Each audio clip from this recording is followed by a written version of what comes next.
Sorry அண்ணே, sorry அண்ணே.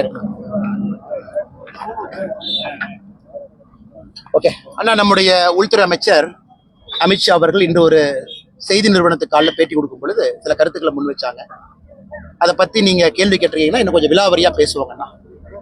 ஆனா அந்த 130வது திருத்தம் அரசியலமைப்பு சட்டத்திற்கு இந்த திருத்தம் எதற்காக நாம் கொண்டு வருகின்றோம் என்றால், இன்னைக்கு பப்ளிக் சர்வெண்ட் அப்படிங்கிற வார்த்தை யாருக்கு பொருந்தும்னாங்கன்னா, குரூப் டி சிவில் சர்வெண்ட்ல இருந்து பிரதம மந்திரி வரை எல்லோருமே பப்ளிக் சர்வெண்ட். ஏன்னா மக்களுடைய வரி பணத்துல அவங்களுக்கு சம்பளம் வருது. இன்னைக்கு group D, group C, group B, group A இந்த 4 குரூப்ல இருக்கக்கூடிய அரசு அதிகாரிகள் ஒரு தவறு செய்து கைது செய்யப்படும் பொழுது ஒரு குறிப்பிட்ட நாட்களுக்கு பிறகு அந்த பணியிலிருந்து அவர்கள் நீக்கப்படுகின்றார்கள். அந்த பணியில் அவங்க இருக்க முடியாது. இது அரசு பணியில் இருக்கக்கூடிய ஒரு சார்பு இருக்கக்கூடிய சகோதர சகோதரிகளுக்கு இது பொருந்தது. இன்னொரு பக்கம் அதே அரசு பணியில் இருக்கக்கூடிய எம்எல்ஏ, எம்பி, மாநிலத்துல முதலமைச்சர், கவுன்சில் ஆஃப் மினிஸ்டர்ஸ், மத்தியில பிரதம மந்திரி, கவுன்சில் ஆஃப் மினிஸ்டர்ஸ், அவர்களுக்கு இது பொருந்தாம இருக்கு. ஏன்னா அரசியலமைப்பு சட்டம் கொண்டு வந்த பொழுது அண்ணல் அம்பேத்கர் ஐயா அவர்களோ அன்னைக்கு இருந்த மேதைகளோ யாரும் தவறு செய்துவிட்டு ஒரு முதல்வராக, பிரதமராக, மந்திரிகளாக இருப்பார்கள் என்று யாரும் எதிர்பார்க்கல. அன்னைக்கு காலகட்டத்தில் அது தேவைப்படல. இன்னைக்கு நாம் இந்த 130வது அரசியலமைப்பு திருத்த சட்டத்தின் மூலமாக பப்ளிக் சர்வெண்ட் அப்படிங்கிற கேட்டகரியில எல்லாத்தையும் கொண்டு வரோம். எல்லோருக்கும் இது பொருந்தும். ஒரு மந்திரியாக, பிரதமராக, முதலமைச்சராக இருந்தாங்கன்னா 30 நாட்கள் தொடர்ச்சியாக சிறையில் இருந்தாங்கன்னா 31வது நாள் அவர்கள் அந்த பணியிலிருந்து நீக்கப்பட வேண்டும். அவர்களா போயிடணும், இல்லாட்டி ஆளுநர் அவங்க நீக்கிடுவாங்க. இதே 130வது அமெண்ட்மெண்ட்டுக்கு இன்னைக்கெல்லாம் பிரச்சனை பண்றவங்க இந்திரா காந்தி அம்மையார் அவர்கள் 39வது அரசியல் திருத்த சட்டத்தை கொண்டு வந்தாங்க இந்த எமர்ஜென்சி டைம்ல. அதுல என்ன சொன்னாங்கன்னா, குடியரசுத் தலைவர், குடியரசு துணைத் தலைவர், பிரதம மந்திரி அவங்க மேல எந்த கேஸும் போட்டாவே இந்தியால செல்லாதுன்னு சொன்னாங்க. ஏன்னா அவர்களுடைய பதவியை தற்காத்துக் கொள்வதற்காக இந்திரா காந்தி அம்மையார் அவர்கள் 39வது அரசியலமைப்பு சட்டத்தை கொண்டு வந்தாங்க. அவங்க பிரதமர் எப்படி இருந்தாங்க, நம்முடைய பிரதமர் அவரையும் உள்ள சேர்த்துக்கிட்டார். நான் தவறு செய்தாலும் கூட என்னை நீக்க வேண்டும். நிச்சயமாக எல்லா அரசியல் கட்சிகளும் இதை வரவேற்கணும். ஏன் வரவேற்கணும்னா, இந்த 30 நாள் என்பது கரெக்டான காலக்கெடுவு என்னை பொறுத்தவரை. ஏன்னா ஜேபிசிக்கு போயிருக்குதுங்க ஐயா. அதுல நீங்க 2 முறை பெயிலுக்கு போவீங்க. செஷன்ஸ் கோர்ட்டுக்கு ஒரு முறை போவீங்க, உயர் நீதிமன்றத்துக்கு ஒரு முறை போவீங்க, உச்ச நீதிமன்றத்துக்கும் போயிருவீங்க 30 நாள். அந்த நீதிமன்றங்கள் எல்லாம் உங்களுக்கு பெயில் கொடுக்கல, நீங்க காவல்ல இருக்கணும்னு சொல்லும் பொழுதுதான் 31வது நாள் அந்த பதவி பறிப்பு வெளியே போகுது. அதனால் இது ஒரு வாரத்துல பதவியை பறிக்கல, 10 நாள்ல பதவியை பறிக்கல, 30 நாட்கள் சிறையில் இருந்து 31வது நாள். இன்னைக்கு நம்முடைய தமிழகத்தினுடைய முதலமைச்சர் மாண்புமிகு ஐயா ஸ்டாலின் அவர்கள் இதை எதிர்க்கிறாங்கன்னா அவர் நீதிமன்றத்தின் மீது நம்பிக்கை இழந்து விட்டதாக அர்த்தமா? அவர் சொல்லணும். கைது பண்றது யாரோ பண்றாங்க, மாநில அரசு சார்ந்த ஒரு அமைப்போ, மத்திய அரசு சார்ந்த அமைப்போ, அல்லது நடுநிலையாக இருக்கக்கூடிய அமைப்போ கைது பண்றாங்க. கைது செய்யப்பட்ட பிறகு நீதிமன்றத்தை பொறுத்தவரை நடுநிலைமை தான். இன்னைக்கு நம்ம யாரு மேல குற்றம் சுமத்தினாலும் கூட நீதிமன்றம் நடுநிலைமையா தான் இருக்கு. அதனால் முதலமைச்சர் ஐயா மு.க. ஸ்டாலின் அவர்கள் நீதிமன்றத்தையும் அவமதிக்கிறாரா? அதனால் 130வது அரசியலமைப்பு சட்டம் என்பது இன்னைக்கு ஜாயிண்ட் பார்லிமெண்டரி கமிட்டிக்கு போயிருக்கு. அதுல எதிர்க்கட்சி நண்பர்களும் இணைந்து இந்த சட்ட மசோதாவை இன்னும் எப்படி சிறப்பாக செயல்படுத்த முடியும்னு ஆலோசனை கொடுக்கணும். இப்பொழுதே திரிணாமுல் மாநில காங்கிரஸ் டிஎம்சி மம்தா பானர்ஜி அவங்க திரிணாமுல் மாநில காங்கிரஸ் இதில் நாங்க பங்கேற்க மாட்டோம் அப்படின்னு சொல்லிட்டாங்க. சில எதிர்க்கட்சிகள் பங்கேற்க மாட்டோம் என்று சொல்லிவிட்டார்கள். அது அவர்களுக்கு விட்டது. அதனால் நாட்டு மக்களாக எல்லாமே வரவேற்கிறாங்க. இதுல எதுவும் தவறு இருப்பதாக நான் பார்க்கவில்லை. எதிர்க்கட்சிகள் இந்த சட்டத்தை கொண்டு வந்துட்டாங்கன்னா அவங்க கவர்மெண்ட் ஃபார்ம் பண்ணி ரன் பண்ணலாம். அதுக்காக அந்த ஜஸ்ட் பிகாஸ் அண்ணே, தொடர்ச்சியாக பாரதிய ஜனதா கட்சி நாங்களே ஆட்சியில் இருப்பதாக நாங்கள் சொல்லவில்லையே. நாங்கள் ஆளுகின்ற மாநிலத்திலும் அடுத்த 100 ஆண்டுகள் நாங்க தான் இருக்க போறோம் நம்ம சொல்லலையாங்கண்ணா. இது எல்லோருக்கும் பொருந்தக்கூடிய ஒரு சட்டம் தானே. பிரதமர் என்கின்ற வார்த்தையை பயன்படுத்தி இருக்கிறோம், முதலமைச்சர் என்கின்ற வார்த்தையை நம்முடைய அரசு பயன்படுத்தி இருக்கிறது, கவுன்சில் ஆஃப் மினிஸ்டர்ஸ் என்று பயன்படுத்தி இருக்கின்றோம். எல்லோருக்கும் பொதுவான சட்டம் தான். நாங்க நாளைக்கு ஆட்சி இழந்து விட்டால் எதிர்க்கட்சி நண்பர்கள் எங்க மேல இதை தவறாக பயன்படுத்துவார்கள், அதை பத்திலாம் நாங்க யோசிக்கலீங்கன்னா. நாட்டு மக்களுடைய நன்மைக்காக எல்லோருக்கும் பொதுவான அரசியலமைப்பு சட்டம் 130வது சட்ட திருத்தத்தை கொண்டு வர்றோம். நாங்கள் பயப்படலையே. நாங்கள் ஆளுகின்ற மாநிலத்திலையும் பயப்படல, எதிர்க்கட்சியாக இருக்கக்கூடிய மாநிலத்திலும் பயப்படல. அப்படி இருக்கும் பொழுது இன்னைக்கு ஆளுகின்ற சில முதலமைச்சர்கள் எதற்காக பயப்படுகின்றார்கள்? இன்னைக்கு நம்முடைய முதலமைச்சர் அவர்கள் செந்தில் பாலாஜி அவங்க ஒரு கேஸ் எடுத்துக்கலாங்கண்ணா.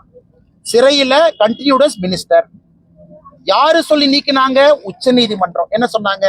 நீங்க இவரை அமைச்சராக நீக்கவில்லை என்றால் கடும் விளைவுகளை சந்திப்பீங்க. அதுக்கும் நீக்கல.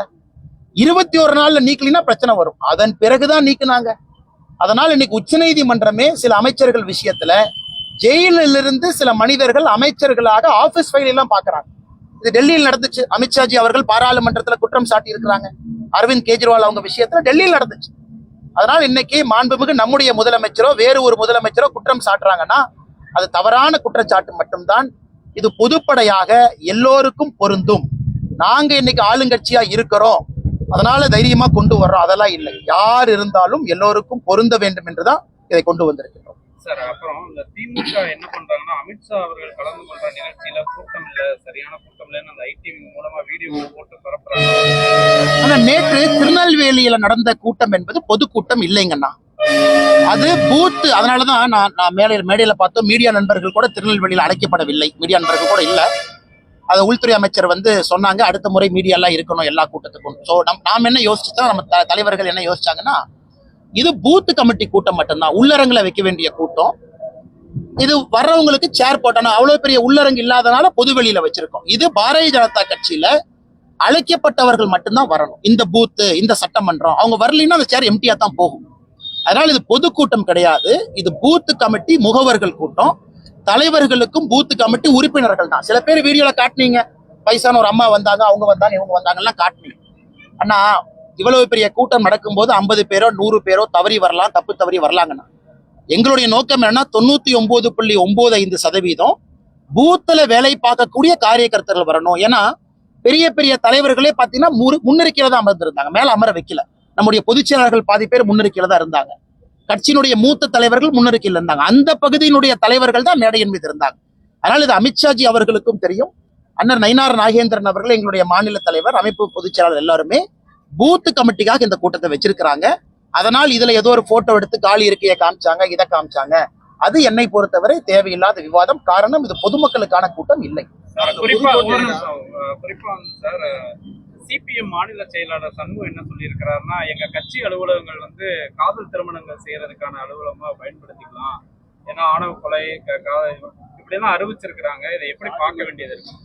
ஆனா பாரதிய ஜனதா கட்சி நாங்கள் எல்லோருமே ஆணவ கொலைகளின் மீது மிக கடுமையான கோபத்தில் இருக்கின்றோம். அது மிக கடுமையான சட்டத்தை கொண்டு வந்து யார் தவறு செய்கின்றார்களோ நடவடிக்கை எடுக்கணும்னு நம்ம நினைக்கிறோங்கண்ணா. பாரதிய ஜனதா கட்சி அலுவலகத்திற்கும் எத்தனையோ பேர் தஞ்சம் புகுந்திருக்கிறாங்க, எத்தனையோ பேர், ஒன்றல்ல இரண்டல்ல. பர்சனலா எனக்கே தெரியும், நிறைய பேர் நம்பி வர்றாங்க. ஒரு அரசியல் கட்சி அலுவலகத்துக்கு நம்பி வர்றாங்க, இங்க நியாயம் கிடைக்கும்னு வர்றாங்க. நாம சில இடத்துல தந்தை தாயை கூப்பிட்டு சொல்றோம், சில இடத்துல பக்கத்துல இருக்கக்கூடிய இன்ஸ்பெக்டர் கூப்பிட்டு சொல்றோம், நீங்க நியாயமான முறையில அதை பண்ணுங்க அப்படின்னு. அதனால் இதை ஒரு பெருமையாக எங்கள் கட்சி மட்டும்தான் நாங்க செய்யறோம். ஒரு கட்சி அலுவலகம்னா எல்லோருக்கும் பொதுவானது, எல்லா ஜாதிக்கும் பொதுவானது, எல்லா மதத்துக்கும் பொதுவானது. அந்த கட்சி அலுவலகத்துக்கு யாரு வேண்டுமானாலும் நம்பி வரலாம். நாங்கள் இதை வரவேற்கிறோம். பாரதிய ஜனதா கட்சி அலுவலகத்துக்கு நாளைக்கு யாராச்சும் வரீங்களா, தயவு செஞ்சு வாங்க, நாங்க நியாயமா நடந்து கொள்வோம், அதுல எந்த மாற்று கருத்து இல்லைங்கன்னா நியாயமாக நடந்து கொண்டிருக்கின்றோம். ஆனா கட்சி அலுவலகத்துக்கு வருவதை விட இது சமுதாயத்தில் இருக்கக்கூடிய ஒரு புற்றுநோய் மாதிரி இருக்கக்கூடிய பிரச்சனை, புற்றுநோய் பிரச்சனை. கடந்த 200-300 வருஷமாக இந்த ஜாதி என்பது மேல கீழே போய் போய் போய் இன்னைக்கு புற்றுநோய் மாதிரி உள்ள உடம்பு அரிக்குது. இது இந்து சமுதாயத்தினுடைய மிகப்பெரிய பிரச்சனையே அந்த ஜாதி பிரச்சனை தான். இந்து சமுதாயத்தினுடைய மிகப்பெரிய பிரச்சனை. நாம் எல்லாரும் சமம் என்று சொன்னாலும் கூட சில இடத்துல மேல் ஜாதி கீழ் ஜாதி என்கின்ற மனோநிலை இருக்கு, அதுல வரக்கூடிய பிரச்சனை. பள்ளிகள்ல பாடத்திட்டங்களை சரி பண்ணணும், பள்ளிக்கூடத்துல சரி பண்ணணும், அரசுகள் முன்மாதிரியாக நடந்து கொள்ளணும், கடுமையான சட்டங்கள் கொண்டு வரணும். 18 வயசுக்கு கீழே யாராவது ஒருவர் ஜாதியை வைத்து கொலை செய்தாலும் கூட என்னை பொறுத்தவரை மைனராக அவங்களை கன்சிடர் பண்ணக்கூடாது. ஏன்னா நம்ம சில மர்டர் கேஸுக்கு பாத்தீங்கன்னா 18 வயசு கீழே இருந்தா மைனர்னு சொல்றது இல்லை, அவங்களுக்கு நம்ம பனிஷ் பண்றோம். அதனால் 16 வயது 17 வயது நான் ஜாதிக்காக ஆணவ படுகொலை செஞ்சேன், ஆனா நான் ஜுவனையில தான் இருப்பேன், நான் 3 மாசம் போயிட்டு வெளியே வந்துருவேன், நான் சிறுவர் சீர்திருத்த பள்ளிக்கு போவேன், அதை ஏற்றுக்கொள்ளக் கூடாது. அதனால் தமிழக அரசு எங்களை பொறுத்தவரை ஒரு கடுமையான ஆணவ கொலைகளுக்கு எதிரான சட்டத்தை கொண்டு வாங்க.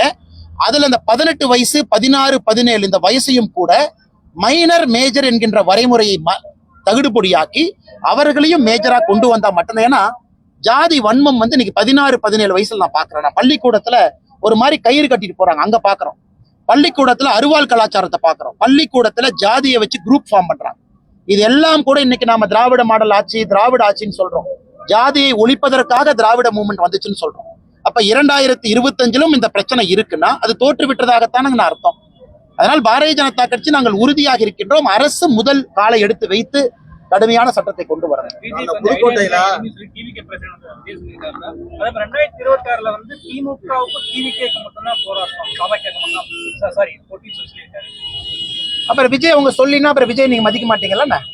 ஆக்டர் விஜய் அவர்கள், அரசியல் தலைவர் விஜய் அவர்கள் இன்னைக்கு அவங்க போட்டி திராவிட முன்னேற்ற கழகத்துக்கும் தமிழக வெற்றி கழகம் சொல்லினா அப்புறம் நீங்க மதிக்க மாட்டீங்க. அப்புறம் எதுக்கு அரசியல் கட்சி ஆரம்பிச்சீங்க, அப்புறம் எதுக்கு மாநாடு போடுறீங்க? அதனால எல்லா அரசியல் கட்சி தலைவர்களும் இது சொல்வது இயல்புதான்.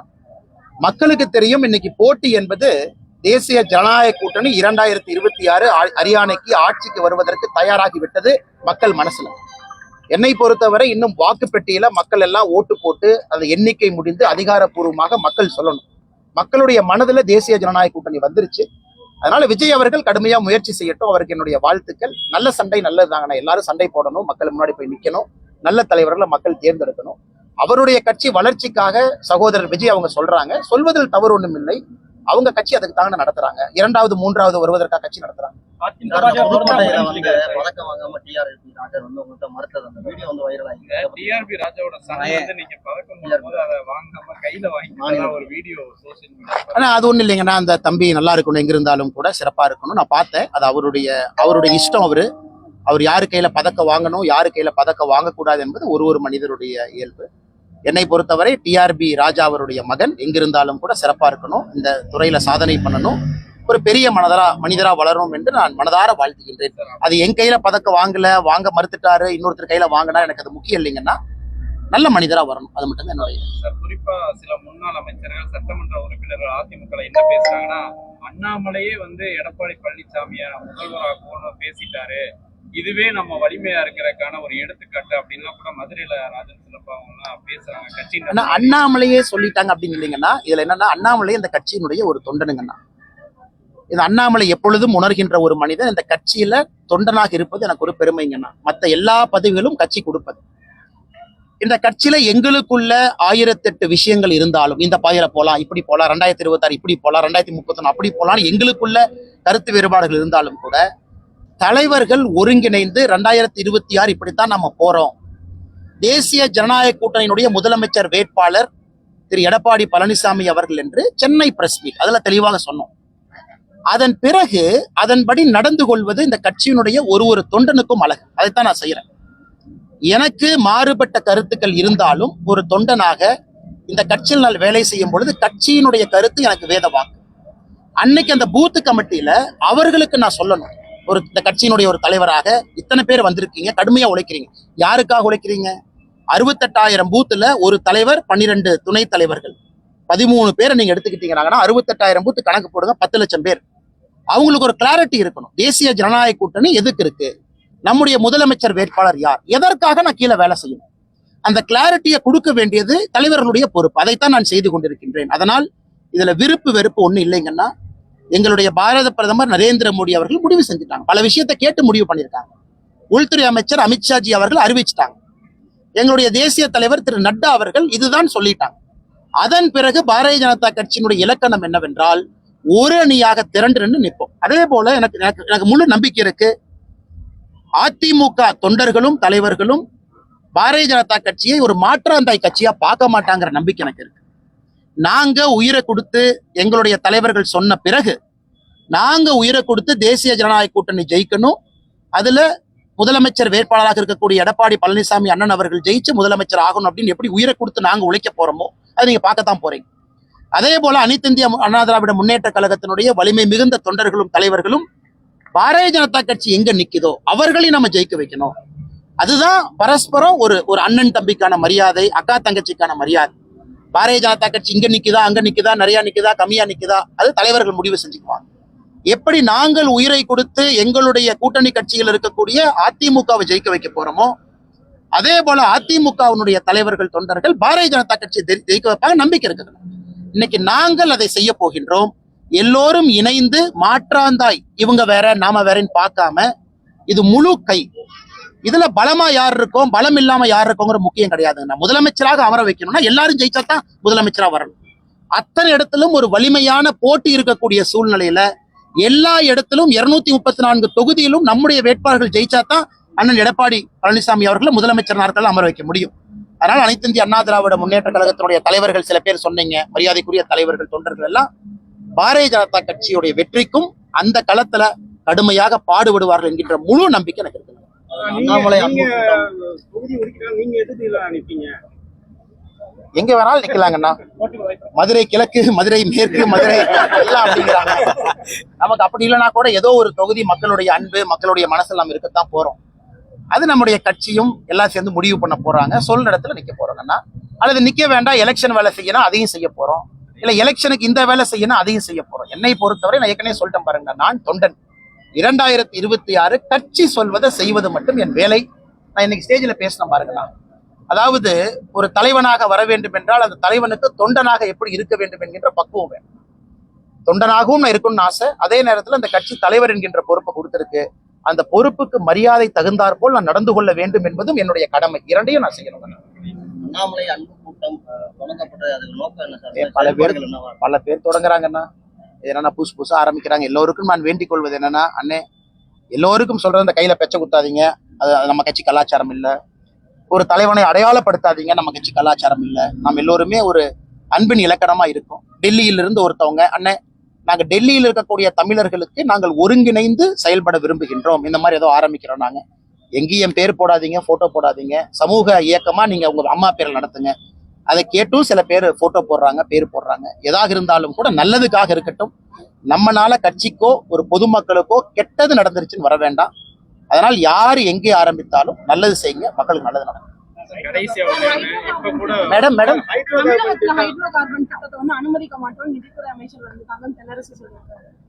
இந்த என்விரான்மெண்டல் கமிட்டி என் கையில மேடம் இருக்கு. தமிழ்நாடு அரசனுடைய கையில என்விரான்மெண்டல் இம்பாக்ட் அசஸ்மெண்ட் EIA அவங்க கையில இருக்கு. என்விரான்மெண்டல் கிளியரன்ஸ் ஏஜென்சி அவங்களே கிளியரன்ஸ் கொடுக்குறாங்க. அவங்களே ONGC ஹைட்ரோ கார்பன் திட்டத்துக்கு அனுமதி கொடுக்குறாங்க.